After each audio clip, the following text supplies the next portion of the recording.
this morning and I thought, nah, I don't have to talk about my kitchens. But Cindy and I have designed and renovated 3 kitchens, Which have won awards and been featured in magazines. featured in magazines, you know, moonlighting projects.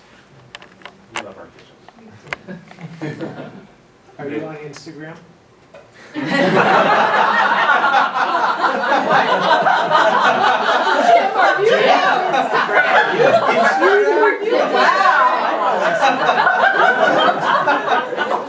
I was interested, I thought Roger's interested in photography. There's a lot of good people out there who represent themselves. That's right. I don't know. Oh, come on. David? Did you start out in architecture at MIT? I'll give a simple answer to this. When I got there, I was under this impression based on what I had been good at in high school that I wanted to pursue science or math. That lasted about a week when I met my classmates and peers and realized I didn't know really, and this was not going to be where I was going to have a career. So at the point where I had to commit to a major, I committed to architecture because, again, that's where the photography and graphic arts and, you know, sculpture and painting and those sorts of things were. And so I finished my Bachelor of Science and then decided, well, I'll get a master's degree in architecture and then I'll figure out what I really want to do. And then, you know, so I got in and continued there. But that's where I was going. I had this notion in graduate school that I had this kind of mental model because I was interested in so many things, in graphic design and industrial design, whatever, that I had as my model of a kind of practice that I wanted to work in, the firm Pentagram, which is in London and New York, where our son Todd happens to work now. But because it was more diverse than just architecture. But when I got out and I looked for jobs, there was nothing, and you know, so I settled for an architecture job, and then discovered, you know, this is really actually pretty interesting, and so, you know, that was that. Lisa.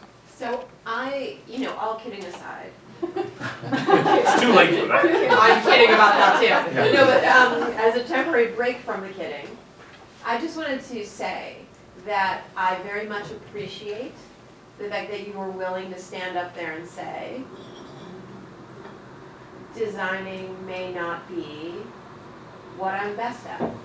And that there's a moment, when you get real with yourself about what you're actually good at and what you're maybe not as good at. And so I just kind of wanted to ask you to expand on that a little Sure. bit. And was that a hard thing to realize? Did other people help you realize it, or did you come to it on your own? I think I came to it on my own. I think there were simultaneously several things were going on. Number one was that the principals were putting me in positions of increasing responsibility at the management level, and I had to devote myself to that. The Koch Biology building was a 5-year project. It was all I did pretty much for 5 years, and I had no time to devote to design, but what I was discovering was observing my colleagues, you know, Victor, Jeff Wooding, Joan, Bob, other people who were designing the pieces and parts, Bernard, and realizing, you know, they're temperamentally and fundamentally more skilled at this than I am, and I'm kind of enjoying the process. Managing is a form of design. You're designing a situation, you're designing relationships with your client, with your colleagues, with your consultants, and I think pretty quickly I started to see that, yeah, this is good. I like this. We've got all this pool of talent. I don't need to do that. I've enjoyed Victor's point about Global Heritage Hall. You know, the moments where I have an opportunity to contribute something to the design, or like at Weekend Health Center, where the idea of the linear skylights and bringing daylight in as the organizing factor. Daylight, surprise, you know, that was my idea. I sold it at the interview. We got to build it. It's very satisfying, but I'm okay with those being occasional, you know, when they happen, but most of the time, it's just, I have no regrets, and I don't think I had this sense of loss that I gave this up, because, I still think you're not being fair to yourself. You did the most exquisite welcoming desk at Batten Hall. That design was just beautiful, and I think you evolved doing more things and having other interests. I think you could design the crap out of anyone here if you wanted to. thank you. But actually, I think one of the other skills that you have that is quite unique is you're very good at sort of larger problem solving. So one of the stories I'd love to hear you tell is the whole story of Dreyfus and how you designed or worked to design that phasing and that design is also exquisite. And that's just this you just get really excited when projects are really, really complicated. It's true. I think it's, and Lisa and I have had conversations like this, what I've come to recognize the last few years on projects like Dreyfus and Brain and Cog and now Gantt is I really like the intellectual challenge of figuring out how to figure it out and then how to explain it in ways that are simple and approachable in an interview or to the client. It's probably something instinctive about wanting to exercise parts of my brain that otherwise wouldn't be exercised. And I also have found, again, understanding what other people are best at. There were times when I could lose myself in the details, but what I think I do pretty well is being able to stand back and see the really big picture and say, yes, that's fine, but we need to kind of move everything over here a little bit. Or be the person who puts the design presentation in a different kind of larger context for the client. I guess it's a kind of storytelling. I've often said that the two most important courses I took in high school were public speaking and typing. But just, and some of you have heard this story, but I think it's relevant here. The public speaking course was taught by the drama teacher, and it was largely about extemporaneous speech. So we would be in a classroom, and as each of our turns came up, we'd walk to the back of the classroom. The teacher had a hat with a bunch of slips of paper, and each piece of paper had a different topic on it. And we'd go to the back of the room and have only the time it took to walk from the back of the room to the front of the room with this thing in front of us to think of what to say. And at the beginning of the semester, it was I think it was a 1-minute speech. And by the end of the semester, it was a 15-minute speech. Just totally off the top of your head, based on a little slip of paper. That was really great preparation for interviews, for design presentations. Of course, in architecture school, you know, I got shredded plenty by my teachers and so on, but it's turned out to be a really good thing to have done. Arjun, you were going to ask me a question. I was going to ask you about the photography. I know you're very passionate about it, and you've critiqued me many times about my photography skills. Where have you been published? So have you ever thought of going back to, I mean, you're amazing at it, and you can do wonders with the small camera that you carry with the wide angle lens. Have you thought of like going back and printing photography? I mean, because it seems you're very passionate. You know, I missed it for a really long time. Actually, for a number of years after architecture school and while I was working, I rented a darkroom space in an apartment building in Coolidge Corner. And I was still, you know, working with all those nasty chemicals and so on. But there was something about the magic. How many of you have developed, you know, photographs and worked with all those things? Okay. It's magic when the picture comes up in the developer tray, isn't it? I never got tired of that. I mean, I'd be working, you know, late hours and printing and testing and throwing stuff away, and it was always magic. But, you know, those chemicals are bad, bad, bad. And there was a period of time where I really missed it. You know, it was part of my identity. And letting go of what you see as part of who you are, that was actually harder than admitting that I wasn't the world's greatest designer, you know, and other people were better. letting go, wouldn't you say, honey? You know, letting go of photography really. Yeah, that was hard. That was a multi-year kind of thing, like, really? I'm not doing that anymore? But it went hand in hand with my commitment and enthusiasm about doing this. So I can't say, you know, what I'm gonna do. I mean, obviously, I still like exercising my eye, but I don't need to be messing with chemicals anymore and putting sulfur into the waste stream. How does your instruction, like the leadership classes that you're teaching, kind of coincide with the evolution of? Oh, you mean like the BSA program? Yeah. When did that kind of pick up?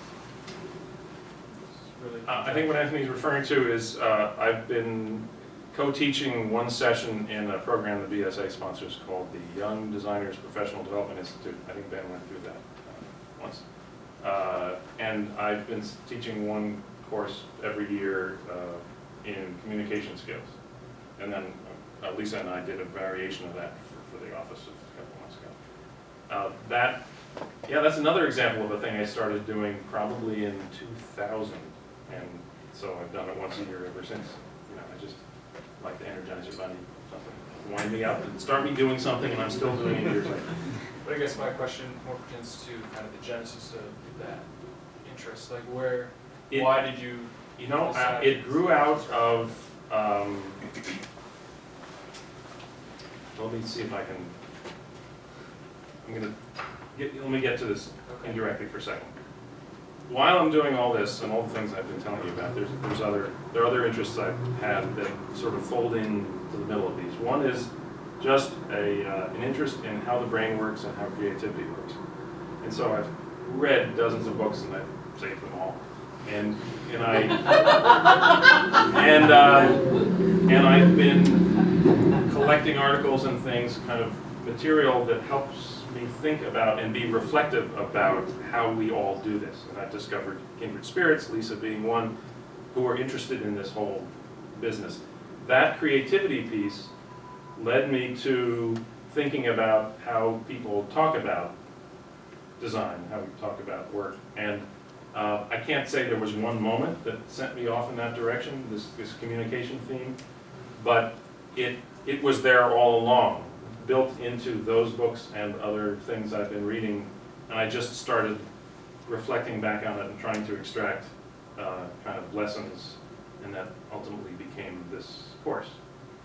And when I started doing it, I taught it once a year for 3 or 4 years, then the BAC learned about it and asked me to take my 2-hour session and blow it up into a 24-hour, 1-semester course as part of a professional certificate program they were doing in professional practice. I did that once and decided that was too much.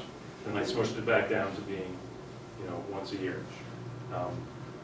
It's part of, I guess I've had this interest always in thinking about how we do what we do. How many of you have ever read Donald Shern's book, Reflective Practitioner? This is, he's taught at MIT, his own school, architecture school for years. This is, if you take the word reflective in the literal term, looking in a mirror and figuring out what it is you're doing, thinking about what you're doing while you're doing it. Why am I drawing this line? Why am I using trace? What does that enable me to do?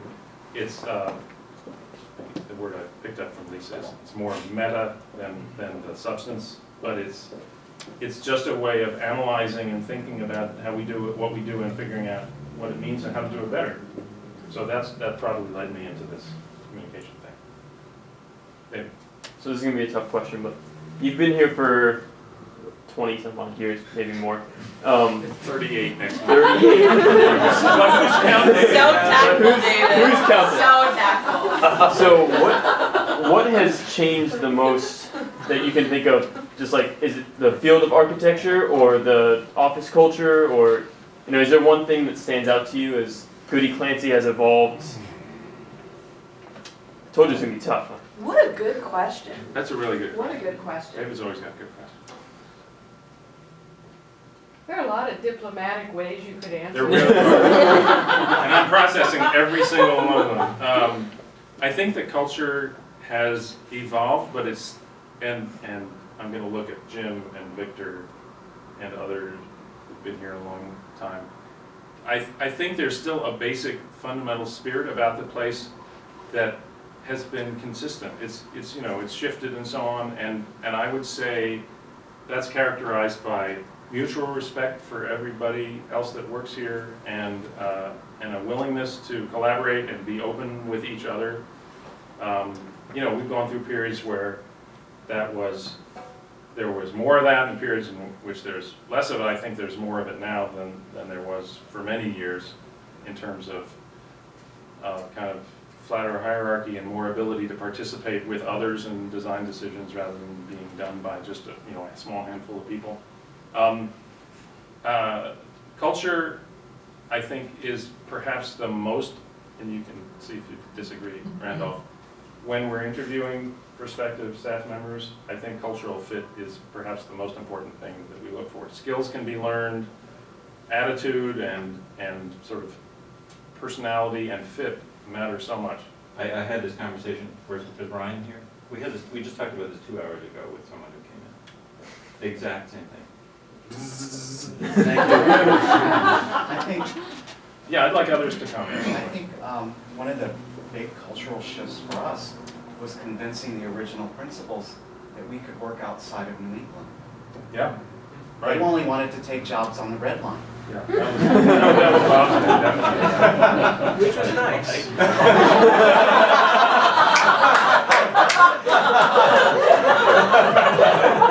That was, I also think, this is really kind of easy to say, I think our design aesthetic, while it's evolved, I think our attitude, our fundamentally, people-centered, environmentally responsible, urbanistically responsible attitude has actually been consistent. If superficially, you look at the transportation building, that's an intensely urban building, it wouldn't fit anywhere else. It was fit to its site, and it has all these wonderful energy-saving attributes. And that was designed nearly 40 years ago. And I think that attitude pervades work we're doing today. I'd like to think so. The mood in the office has really improved the last few years. Obviously coming out of the recession, that was a really dark time for everybody. The other thing that evolved in that period of time, and many of us remember this, was that prior to the recession, we were twice the size we are now. And we had been that size for almost a decade. So it was a big shock to shrink and rebuild and strengthen ourselves. And one thing that's been really particularly satisfying to me is that we've been able to hire such wonderful people. You all are, and this is what's going to enable the firm to go forward really wonderfully, over the next period of time. And the reason I mention that is not just because I'm being nice to the audience, but for years, Joan and John and Bob made a point of pride being the fact that we had such a stable staff, such a stable senior staff. And what we've come to recognize and learn, through the pain of the recession, was that we should have had more turnover. Because we need to bring in, younger people with new ideas and new skills, and we were getting kind of fossilized, at the high end of the firm. And You're looking at Jim when you say that. looking at Dave. I'm pointedly not looking at It's been a long 4 years, David. And so that's been a really great evolution.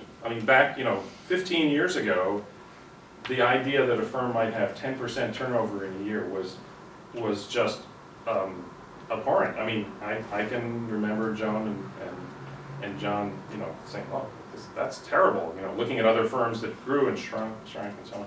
But I've come to recognize, and I think we all have, that's that sort of churn. A certain amount of that is really what keeps the firm vital and helps us do better work. Great answer. Long answer? Great answer. Okay, thank you. Unrehearsed. I guess I didn't know that you were the only person here who had overlapped with Marvin.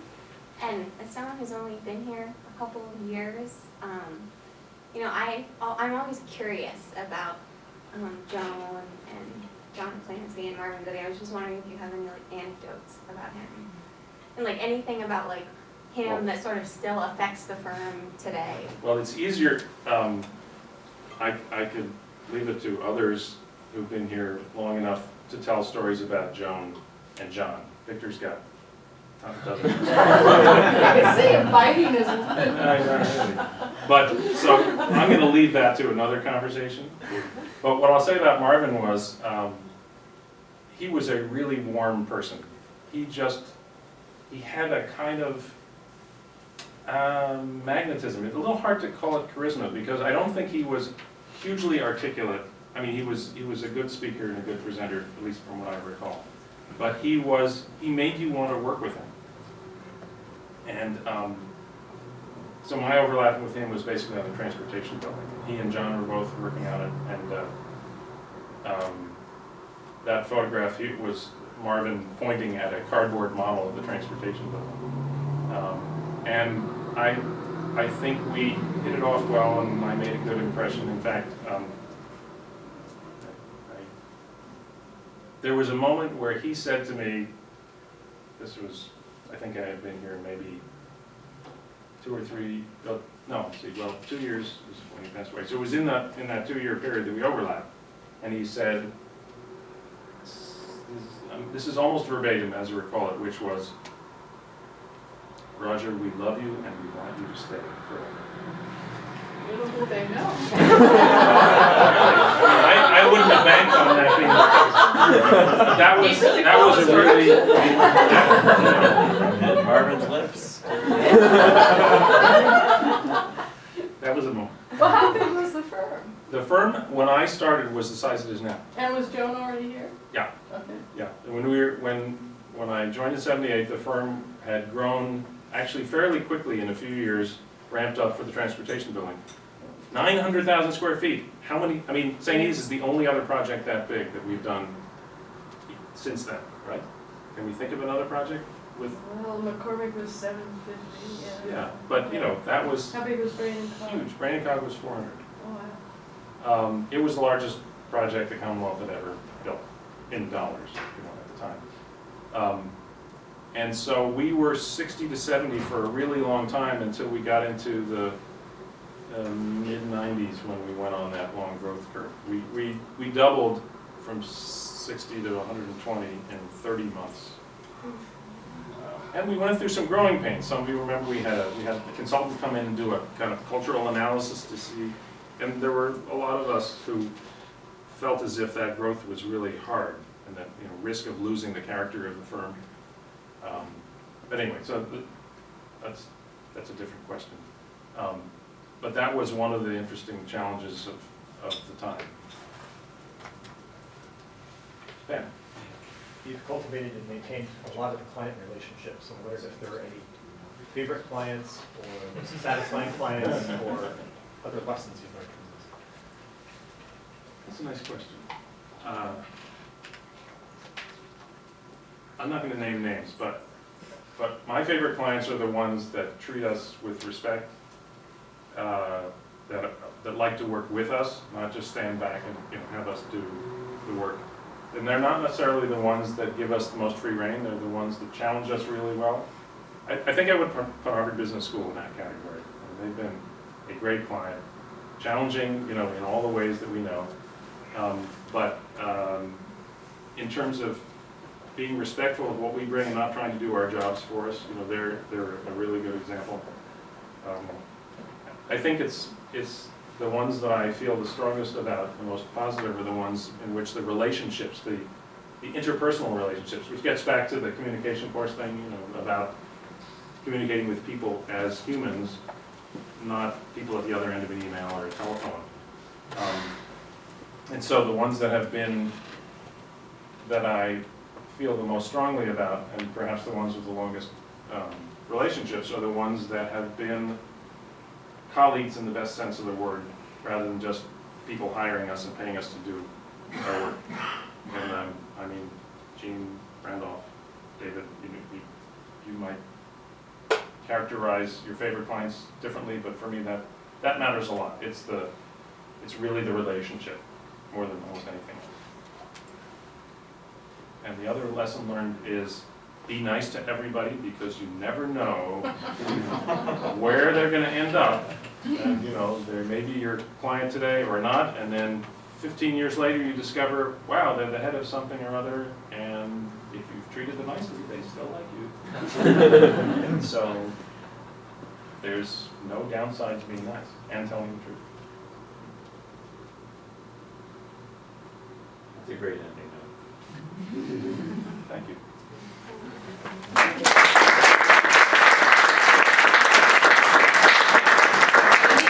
sure you're all wondering, who's next? Is it Victor? It's Victor. I don't know if I have enough time. I was thinking September would be good. What a good experience, I think they say. Support was provided. Yes. This is very helpful in setting it right.